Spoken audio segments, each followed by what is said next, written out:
warriors and monsters, gods and giants. Among the legends of Norse mythology, few tales are as chilling and as tragic as that of Odin's nightmare and the children of Loki. But this story doesn't begin with a battle. It begins with a dream. The dream of doom. Odin, king of Asgard and father of the gods, was a being of immense wisdom and foresight. His eye, traded for knowledge, allowed him to glimpse into the future. But even with such power, he was not immune to fear. Night after night, Odin's sleep was tormented by visions, horrors so vivid they shook even the All-Father. He saw a colossal serpent, its body coiling endlessly in the darkness. He saw a rotting corpse, half alive and half dead, commanding the cold silence of the grave. And worst of all, a monstrous wolf, its eyes burning with hatred, its jaws wide enough to swallow the sun. Odin woke with sweat on his brow. He didn't know who these beings were. But deep in his soul, he knew one thing.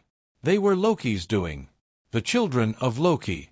Loki, the trickster god, shapeshifter, and frequent source of Asgard's troubles, had always walked a fine line between mischief and menace. Although he had a family in Asgard, he had also kept a secret. In the frozen realm of Jotunheim, he had taken up with the fearsome giantess Angerboda, and together they had brought forth 3 strange children. When Odin discovered the truth, the memory of his nightmare burned bright in his mind. He could not ignore the signs any longer. Something had to be done.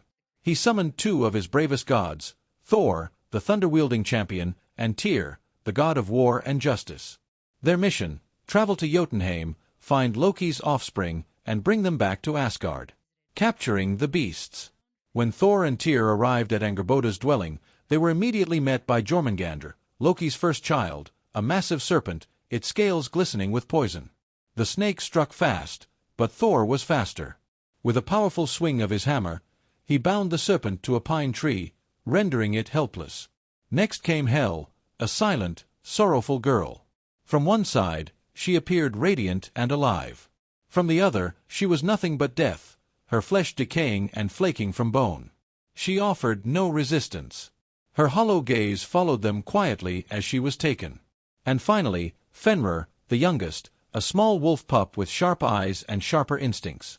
Though he was still a cub, there was something about him, something dangerous. Tyr approached, playfully wrestling with the pup before tucking him into his cloak. The judgment of Odin. Back in Asgard, Odin took one look at the strange children and felt dread settle in his chest. The creatures from his dreams were real. Still small, but growing. He acted swiftly. Jormungandr was flung into the ocean surrounding Midgard, the world of humans. There, he would grow so large that he would one day encircle the entire earth. Hel was sent to Niflheim, the realm of the dead, where she would become its ruler, overseeing the souls of those who died outside of battle. But Fenrir was different. He was no longer just a cub. The wolf grew rapidly, both in size and intelligence. Before long, he was the size of a bear, and could speak the language of the gods. And while most feared him, Tyr remained his closest companion, perhaps even his only friend. The tests of strength. As Fenrir's power grew, so did Odin's anxiety. The king knew this beast could not be allowed to roam free. But how do you imprison something that is destined to destroy you? Odin tried the diplomatic route, at least at first. He proposed a game. The gods would craft chains to test Fenrir's strength. The first set of chains, massive and made of iron, were shattered by Fenrir as if they were twigs. The second, heavier and reinforced with magic, were also broken with only slightly more effort. The gods were impressed, and frightened. Gleipnir, the silken trap. With conventional methods failing, Odin turned to the dwarves of Svartalfheim, legendary craftsmen whose skill could rival the gods themselves. But these dwarves didn't forge chains of steel. Instead, they gathered impossible ingredients.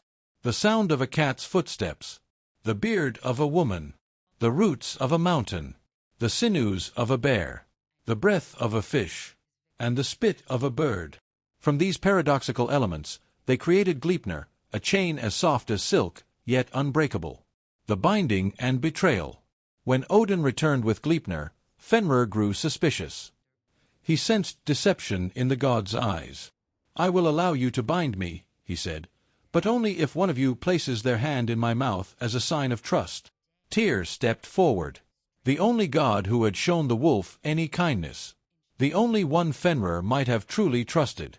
As the silken chain tightened, Fenrir realized he had been tricked. With a howl of rage and betrayal, he bit down, severing Tyr's hand. Blood poured onto the grass, and the gods flinched, but the wolf was finally bound.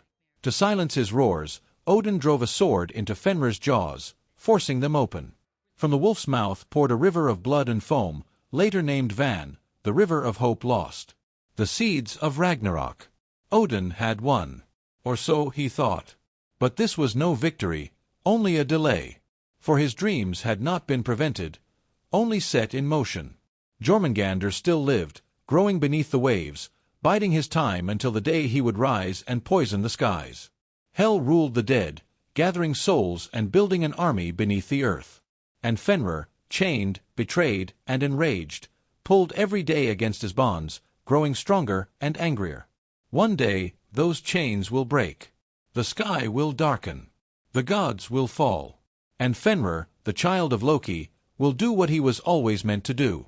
Swallow the sun and bring about the end of the world. This was the binding of Fenrir. But it was also the beginning of Ragnarok.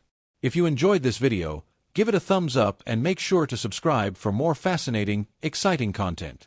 Don't forget to turn on notifications so you never miss an update.